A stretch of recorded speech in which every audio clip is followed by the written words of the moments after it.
भदौ 1 गते सोमबार बसेको मन्त्री परिषदका बैठकका निर्णयहरू सार्वजनिक गर्न गइरहेको छु। कोभिड सम्बन्धी केही थप निर्णयहरू नेपाल सरकारले गरेको छ। पहिले भएका केही निर्णयहरूलाई थप व्याख्या गर्नुपर्ने र केहीलाई थप प्रभावकारी बनाउन थप कामहरू गर्नुपर्ने सन्दर्भमा यो म भन्न गइरहेको छु। सरकारका निर्णयहरू जिल्ला कोभिड-19 सङ्कट व्यवस्थापन समिति, जसलाई हामी अङ्ग्रेजीमा DCCMC भन्छौँ, त्यसबाट कोभिड-19 को संक्रमण जोखिमको विश्लेषण गरी संक्रमण जोखिमको अवस्थाका आधारमा संक्रामक रोग ऐन 2020 को दफा 2 को उपदफा 2 बमोजिम कोभिड-19 को संक्रमण रोकथाम, नियन्त्रण तथा उपचारको लागि सम्बन्धित जिल्लाभरि वा जिल्लाको कुनै भागमा मात्र लागू हुने गरी आवश्यक व्यवस्था मिलाउन र सोको निमित्त आवश्यकता अनुसार स्थानीय प्रशासन ऐन 2028 बमोजिमको अधिकार समेत प्रयोग गर्न सबै प्रमुख जिल्ला अधिकारीलाई मुकर्रर गरी अधिकार सुम्पने। त्यसैसँग जोडिएको अर्को निर्णय छ, स्थानीय प्रशासन ऐन 2028 बमोजिम प्रमुख जिल्ला अधिकारीले कुनै स्थानमा निषेधाज्ञा जारी गरेको अवस्थामा त्यस्ता स्थानभित्रका सबै सरकारी तथा सार्वजनिक कार्यालयहरू न्यूनतम मात्रामा कर्मचारी उपस्थित गराई कार्यालय सञ्चालन गर्ने र सो बाहेकका अन्य कर्मचारीलाई सुरक्षित रूपमा घरबाटै सम्पादन गर्न सकिने तोकिएका कार्यहरू गर्ने अथवा वर्क फ्रम होम को व्यवस्था सम्बन्धित कार्यालय प्रमुखले मिलाउने। त्यसैगरी सार्वजनिक आवागमन, पेशा व्यवसाय सञ्चालन, अन्तर्राष्ट्रिय सीमानामा आवत जावत, सबै प्रकारका बैठक, सेमिनार, गोष्ठी, तालिम, सम्मेलन, धार्मिक तथा सामाजिक क्रियाकलाप लगायतका विषयमा यस पूर्वका आदेशहरूद्वारा गरिएका व्यवस्थाहरू र जनस्वास्थ्य एवं सुरक्षाका मापदण्ड, क्वारेन्टिन र आइसोलेसन सम्बन्धी मापदण्ड, कन्ट्र्याक्ट ट्रेसिङ सम्बन्धी मापदण्ड तथा अन्य व्यवस्थाहरू कोभिड-19 रोकथाम, नियन्त्रण र उपचारको सम्बन्धमा संक्रामक रोग ऐन 2020 बमोजिमका आदेशको अङ्ग भएकोले त्यस्ता सबै आदेश, मापदण्ड तथा व्यवस्थाहरूको पालना गर्ने गराउने कार्य COVID-19 crisis management centre CCMC र सम्बन्धित मन्त्रालय एवं निकायहरूले प्रभावकारी रूपमा कार्यान्वयन गराउने। कोभिड-19 क्राइसिस म्यानेजमेन्ट सेन्टर र सम्बन्धित मन्त्रालयले सोको प्रभावकारी अनुगमन गर्ने। सो व्यवस्थाको प्रतिकूल काम कारबाही भएमा प्रमुख जिल्ला अधिकारीले कानुन बमोजिम तत्काल कारबाही गर्ने। यो विषयमा अलिकति व्याख्या गरौँ। सरकारले जारी गरेका कुनै पनि निर्देशनहरू, स्वास्थ्य मन्त्रालयले त्यो अर्थमा जारी गरेका स्वास्थ्य सुरक्षा सम्बन्धी मापदण्डहरू अथवा कोभिडसँग सम्बन्धित सबै निर्देशनहरू र निर्णयहरू संक्रामक रोग ऐन 2020 को कुनै न कुनै दफा आकर्षित हुने गरी त्यसलाई टेकेर गरिएका निर्णयहरू हुन्। त्यो आदेश हो, त्यसको पालना गर्नु सबै नागरिकको कर्तव्य हुन्छ र त्यो आदेश पालना गराउनको लागि गृह प्रशासन र स्थानीय प्रशासनले काम गर्न सक्छ। त्यसो हुनाले सरकारले जारी गरेका निर्देशनहरू, मापदण्डहरू या कार्यविधिहरू जे जति छन् त्यसलाई आदेशकै अङ्ग मानेर सबै दिदीबहिनी दाजुभाइहरूले त्यसलाई सम्मान गर्ने, त्यसको पालना गर्ने र कोभिडको जोखिम नियन्त्रणमा सहयोग गर्ने र आफू पनि सुरक्षित हुने।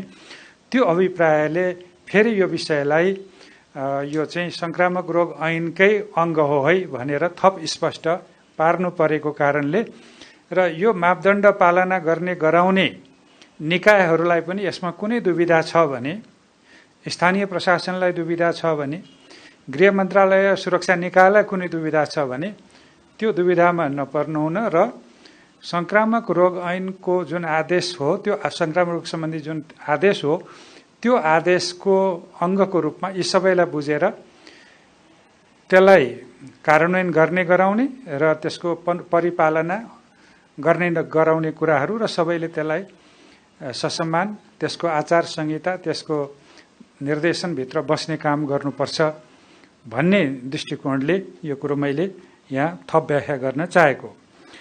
अब दोस्रो विषय छ बाढी पहिरोसँग सम्बन्धित। हामी सबैलाई थाहा छँदैछ, हालै आएको अविरल वर्षाको कारण सिन्धुपाल्चोक र कालीकोट लगायतका देशका विभिन्न जिल्लाहरूमा विभिन्न स्थानहरूमा बाढी पहिरो आई ठुलो जनधनको क्षति भएको छ। उक्त दुःखद घटनामा परि ज्यान गुमाउने मृतकहरूप्रति श्रद्धा सुमन अर्पण गर्दै शोक प्रकट गर्ने, प्रभावित शोक सन्तप्त परिवार जनप्रति गहिरो संवेदना प्रकट गर्ने र घाइतेहरूको शीघ्र स्वास्थ्य लाभको कामना गर्ने पनि सरकारको मन्त्री परिषदको बैठकको निर्णय हो। र यसै क्रममा बाढी पहिरोमा परि घाइते हुनेहरूको उपचारको सम्पूर्ण खर्च सरकारले मिलाउने, घाइतेहरूको उपचारमा कुनै कमी कमजोरी हुन नदिने। अर्को त्योसँग सम्बन्धित अर्को निर्णय छ विपद पीडित उद्धार र राहत सम्बन्धी मापदण्ड 2064 संशोधन समेतमा भएको व्यवस्था बमोजिम देखाएको राहत सहायता र सहयोग यथाशीघ्र उपलब्ध गराउने भन्ने छ। त्यसमा राहत रकम विपदको घटनामा परि कुनै परिवारमा एकजनाको मृत्यु भएमा रु 2 लाख, सोही परिवारमा अन्य व्यक्तिको समेत मृत्यु भएमा प्रति व्यक्ति थप रु 1 लाखका दरले नगद सहायता, विपदबाट घर बहाल आवास नष्ट भएका र खाद्यान्न बाली तथा जग्गा जमिन वा पसल व्यवसाय समेत नोक्सानी भई तत्काल गुजाराको लागि खाद्यान्न समेत नभएको वा दुवै अवस्थाका पीडित परिवारलाई यथाशीघ्र प्रति परिवार 5 जनासम्म सदस्य भएको परिवार भए रु 15,000 र 5 जना भन्दा बढी सदस्य परिवार भएको भए रु 20,000 को दरले तत्काल सहायता उपलब्ध गराउने र आर्थिक सहयोगको सन्दर्भमा विपदका घटनामा परि खाद्यान्न र हाल बसोबास गरिरहेको घर पूर्ण रूपमा नष्ट भएमा वा पूर्ण नष्ट नभए तापनि सम्भावित खतराबाट जोगिन सुरक्षित स्थानमा नयाँ घर निर्माण गर्नुपर्ने भएमा त्यस्तो परिवारलाई प्रति परिवार रु 1 लाखसम्म आर्थिक सहयोग गर्ने। त्यसपछि उपचार र यातायात खर्चको सन्दर्भमा पनि घाइते हुनेहरूलाई सरकारी अस्पतालमा उपचार गराउँदा लागेको खर्च, अस्पतालबाट घर जान प्रति व्यक्ति रु 1,000 र यातायात खर्च। यो चाहिँ घाइतेहरूलाई कहिलेकाहीँ हामीले हेलिकप्टरबाट अथवा अन्यत्रबाट पनि उद्धार गरेर लिएर आउनुपर्ने हुन्छ। उद्धार हुन्छ, उपचार हुन्छ र फर्केर जाने खर्च पनि हुँदैन। त्यसो भएको हुनाले फर्केर जानको लागि बाटो खर्च र यातायात खर्च पनि दिने गरी मन्त्री परिषदले यो निर्णय गरेको हो।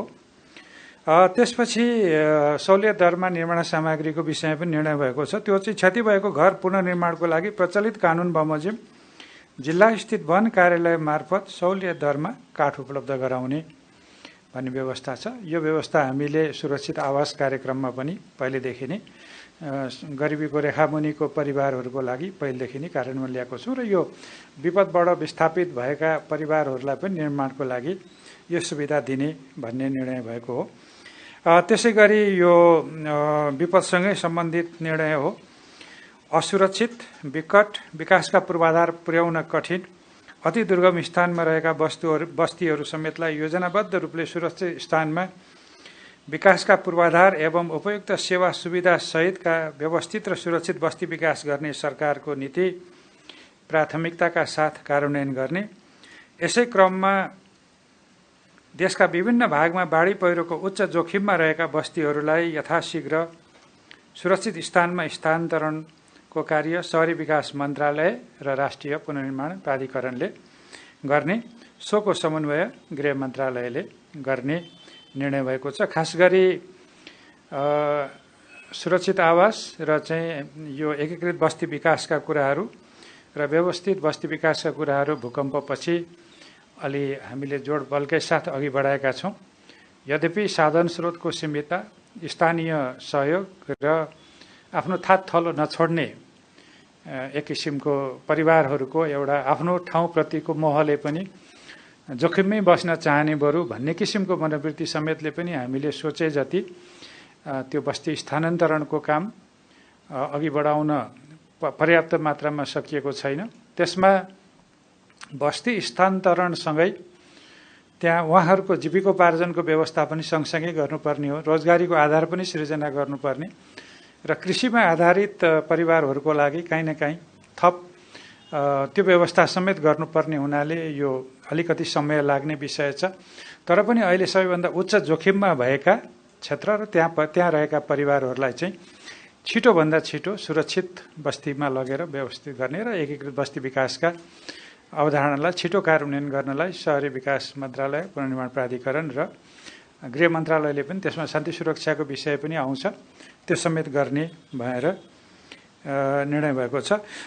अर्थ मन्त्रालयको 3टा प्रस्ताव मन्त्री परिषदबाट निर्णय भएको म सुनाउन गइरहेको छु। एउटा विश्व बैंक समूह अन्तर्गत अन्तर्राष्ट्रिय वित्त निगमको सेयर खरिद गर्न स्वीकृति दिने। विश्व बैंक समूहभित्र 6वटा निकायहरू छन्, त्यसमा एउटा विश्व बैंक आफै भयो, अर्को चाहिँ आइएफसी जसलाई हामी चाहिँ इन्टरनेसनल फाइनेन्स कर्पोरेसन भन्छौँ र त्यसलाई नेपालीमा अन्तर्राष्ट्रिय वित्त निगम भन्छौँ, त्यसको पनि सदस्य हामी छौँ। त्यसले आफ्नो पुँजी बढाउने र कारोबारको आकार बढाउने हुनाले उसले थप पुँजी माग गरेको र त्यो थप पुँजी दिनलाई सरकारले आफ्नो सेयर, त्यो संस्थामा आफ्नो सेयर नघट्ने गरी थप सेयर लगानी गर्ने भन्ने निर्णय गरिएको हो।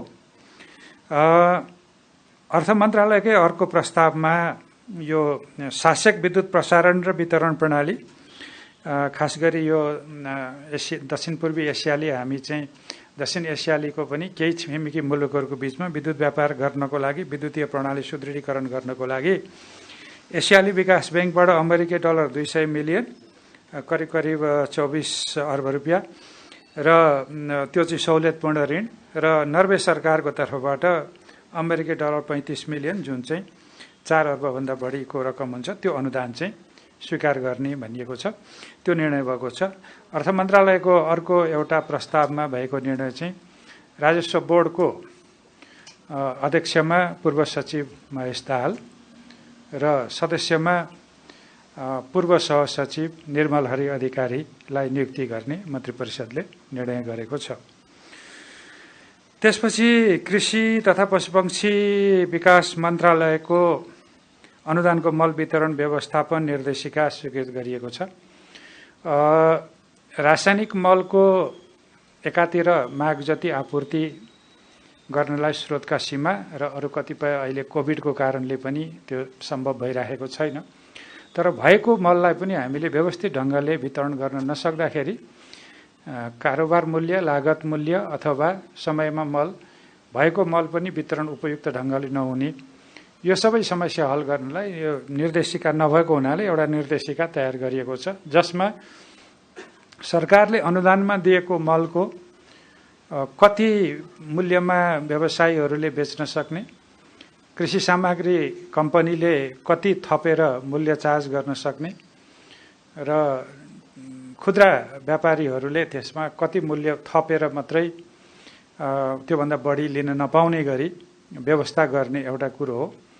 दोस्रो कुरा, त्यो मल कसले पाउँछ भन्ने विषयमा चाहिँ अब स्थानीय तहलाई र प्रदेशलाई पनि जिम्मेवार बनाऊ। हिजो केन्द्रीकृत शासन प्रणालीमा हामी स्थानीय विकास अधिकारी भन्थ्यौँ होला, जिल्ला समिति भन्थ्यौँ होला, विकास समिति भन्थ्यौँ होला। अहिलेको सन्दर्भमा हामीले प्रदेश र स्थानीय तहलाई पनि यसमा समावेश गरेपछि लक्षित समूह जसलाई रासायनिक मल दिनुपर्ने हो उसले पाउने व्यवस्था गर्ने र त्यसको अनुगमन स्थानीय तहबाट हुने व्यवस्था गर्ने र त्यसको लागि प्रदेश र स्थानीय तहमा पनि कमिटीहरू बन्ने र सम्भव भएसम्म कृषि सहकारीको माध्यमबाट, त्यो नहुँदाखेरि पनि निर्धारित कम्पनीहरूको माध्यमबाट निश्चित अनुगमन गरेर स्थानीय तह समेतको अनुगमनमा मल वितरणको प्रणाली अघि बढाउने भन्ने सन्दर्भमा यो निर्देशिका जारी भएको हो।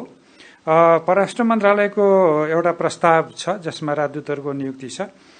त्यसमा बेल्जियम र युरोपियन युनियनका लागि गेहेन्द्र राज भण्डारी, पाकिस्तानका लागि तापस अधिकारी र जर्मनीका लागि रामकाजी खड्का हुनुहुन्छ। उहाँहरू तिनैजना परराष्ट्र मन्त्रालयको प्रोफेसनल कर्मचारी पदाधिकारीहरू हुनुहुन्छ। यो चाहिँ परराष्ट्र मन्त्रालयको राजदूत नियुक्ति सम्बन्धी प्रस्तावमा भएको निर्णय हो। भौतिक पूर्वाधार तथा यातायात मन्त्रालयको प्रस्तावमा पूर्वाञ्चल विश्वविद्यालय अन्तर्गत स्कुल अफ इन्जिनियरिङ र टेक्नोलोजीमा त्यो विराटनगर हो, त्यसलाई बी इलेक्ट्रिकलमा विद्यार्थी सङ्ख्या 48 जना सहितको नयाँ थप कार्यक्रम सञ्चालन गर्न र मदन भण्डारी स्मृति प्रतिष्ठान नेपाल उर्लाबारी मोरङलाई ब्याचलर अफ आर्किटेक्चरमा 48 जना विद्यार्थी सङ्ख्या सहितको नयाँ थप कार्यक्रम अध्ययन अध्यापन गराउन अस्थायी स्वीकृति दिने निर्णय भएको छ। महिला बालबालिका तथा ज्येष्ठ नागरिक मन्त्रालयको प्रस्तावमा समाज कल्याण परिषदमा रिक्त कोषाध्यक्ष पदमा फाकफोक 7 इलाम निवासी श्री लोकनाथ सुवेदीलाई मनोनयन गर्ने निर्णय भएको छ। युवा तथा खेलकुद मन्त्रालयको प्रस्तावमा युवा तथा खेलकुद मन्त्रालय अन्तर्गत राष्ट्रिय युवा परिषदमा आर्थिक वर्ष 2077-78 का लागि 15वटा अस्थायी दरबन्दी स्वीकृत गर्ने निर्णय भएको छ र त्यसै मन्त्रालयको अर्को प्रस्तावमा युवा तथा साना व्यवसायी स्वरोजगार कोषको उपाध्यक्षमा डाक्टर देवराज रोक्का खोटाङलाई नियुक्ति गर्ने निर्णय भएको छ। वन मन्त्रालयको प्रस्तावमा नेपालले ग्लोबल ग्रिन ग्रोथ इन्स्टिच्युटको सदस्यता प्राप्त गर्न नेपाल सन्धि ऐन 2047 बमोजिम सङ्घीय संसदमा पेश गर्न स्वीकृति दिने भन्ने छ। यो ग्लोबल ग्रिन ग्रोथ इन्स्टिच्युट चाहिँ खास गरी ग्रिन इकोनोमीको लागि बहस पैरवी गर्ने, त्यो ग्रिन इकोनोमी भनेको हरित अर्थतन्त्र जस अन्तर्गत कार्बन उत्सर्जन गर्ने कुनै पनि किसिमका आर्थिक क्रियाकलापलाई घटाउँदै लाने र थप कार्बन उत्सर्जन नगरिकन आर्थिक वृद्धिलाई माथि लैजाने र क्रमशः कार्बन उत्सर्जनलाई घटाउँदै लगेर हामीले चाहिँ जलवायु परिवर्तनका असरहरूलाई न्यूनीकरण गर्दै जानेमा काम गर्ने संस्था हो। नेपाल त्यसको सदस्य भएपछि हामीले पनि यो क्षेत्रमा प्राज्ञिक र अनुभवहरूको साटासाट गर्न पाउँछौँ। त्यसो भएको हुनाले नेपाल पनि त्यसको सदस्य बनेर त्यसको लागि सन्धि ऐनकै व्यवस्थाबाट जानुपर्ने हुनाले संसदमा त्यसलाई पेश गर्नको लागि स्वीकृति दिने मन्त्री परिषदले निर्णय गरे हो। 5वटा पालिकाहरूलाई चाहिँ यो जग्गा प्राप्त गर्नलाई स्वीकृति दिने भन्ने सङ्घीय मामला तथा सामान्य प्रशासन मन्त्रालयको प्रस्तावमा गङ्गादेव गाउँपालिका रोल्पा, सुवर्ण गाउँपालिका बारा, गजुरी गाउँपालिका धादिङ, भानुवानी नगरपालिका तनहुँ र चौतारा साँगाचोक गढी नगरपालिका सिन्धुपाल्चोकलाई स्थानीय तहका आफ्ना परियोजनाको लागि जग्गा प्राप्त गर्न स्वीकृति दिने निर्णय भएको छ। सङ्घीय मामला तथा सामान्य प्रशासन मन्त्रालयकै अर्को प्रस्तावमा कर्मचारी समायोजन सम्बन्धी समस्या समाधान गर्न नीतिगत व्यवस्था गर्ने भन्ने चाहिँ निर्णय भएको छ। यसमा अहिले बाँकी रहेका संहिता अनुरूपको कर्मचारी समायोजनमा बाँकी रहेका कामहरूलाई अघि बढाउने कुरा हो।